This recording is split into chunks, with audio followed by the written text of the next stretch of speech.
আসসালামু আলাইকুম জানিয়ে সবাইকে স্বাগতম জানাচ্ছি আমার আজকের ভ্লগে। আজকে আমরা যাচ্ছি ব্যাংককের সুউচ্চ বিশাল ভবনে, স্কাই ওয়াক নামে যেটা পরিচিত, এবং এটি হচ্ছে ৭৬ তলা। তো আমার সাথে আছে প্রিন্স ভাই, আর আমরা এখন যাচ্ছি টুকটুক করে, যেটা থাইল্যান্ডের বিখ্যাত। এই হচ্ছে আমাদের প্রিন্স ভাই, বিগ ইউটিউবার এবং খুব ভালো মনের মানুষ। তো কথা বলতে বলতে আমরা চলে আসলাম স্কাই ওয়াকে। এই স্কাই ওয়াকে আসার সবথেকে বড় বিষয় আপনাকে লক্ষ্য রাখতে হবে যে অবশ্যই আকাশের অবস্থা দেখবেন। যদি আকাশের অবস্থা খুব একটা ভালো না থাকে, মানে মেঘ থাকে, সেক্ষেত্রে আপনারা স্কাই ওয়াকে ওই দিনের প্রোগ্রামটা না করার চেষ্টা করবেন। তো হচ্ছে এটা প্যারাসিলিং করছে ছোট ছোট বাচ্চারা, এটাকে কি বলে 5D বা সামথিং কিছু মনে হয় বলে। খুব অদ্ভুত ফিলিংস, আমরা সামনে দাঁড়িয়ে দেখছিলাম। যাই হোক, এটা হচ্ছে সোমবার থেকে রবিবার খোলা, মাঝখানে বন্ধ শনিবার।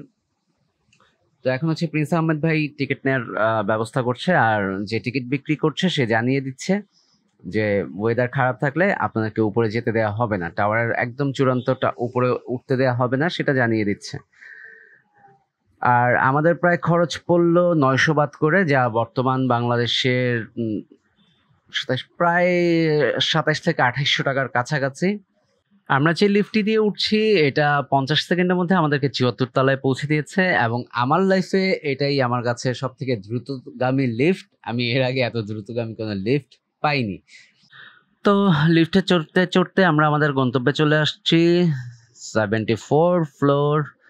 এখন হচ্ছে আমরা পাখির চোখে পুরো ব্যাংকক শহরটা দেখে নিব এক পলকে। তো চলুন দেখে নেওয়া যাক।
মেঘাচ্ছন্ন আকাশ হওয়ায় আমাদেরকে একবার টাওয়ারের সর্বোচ্চ চূড়ায় উঠিয়েও নামিয়ে দেওয়া হয়। পরবর্তীতে মেঘ যখন কেটে যায়, তখন আমাদেরকে দ্বিতীয়বারের মতো আরো একবার সুযোগ করে দেয়, যেন আমরা টাওয়ারের সর্বোচ্চ চূড়ায় উঠে পুরো ব্যাংকক শহরটা ঘুরে দেখতে পারি।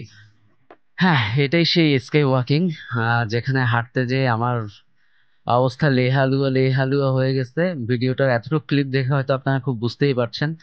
আর যাদের হচ্ছে হাইট ফোবিয়া আছে, আমার মতো উচ্চতায় ভয় আছে, তাদের জন্য এই জায়গাটা একেবারেই সুইটেবল না। আমি অতটুক যে পিছনে কোনো মতো পিছনে করে হেঁটে অতটুক যে মনে হয় আমার রুহে পানি আসছে। আর দেখেন এদের অবস্থা, এদের কি অবস্থা, এরা হাঁটতেছে, নাচতেছে, ঘুরতেছে। পরের ক্লিপ হয়তো দেখতে পারবেন একটা বাচ্চার দৌড়াদৌড়ি, ঘোরাঘুরি, ঘুমাই আছে। আল্লাহু আকবার, আমার খুব ভয় পাচ্ছিলাম। যাই হোক, তাও একটা মজা ছিল।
তো ঘুরে দেখতে দেখতে আজকের ব্লগটি এখানেই শেষ হয়ে যাচ্ছে। পরবর্তী ব্লগে আমি দেখাবো আপনারা পাতায়াতে বাংলাদেশি কোন রেস্টুরেন্টে খাবেন এবং সেই রেস্টুরেন্টের মান কতটা ভালো, কতটা খারাপ এবং কতটা দূরত্ব আমি আপনাদেরকে সেটা দেখানোর চেষ্টা করব।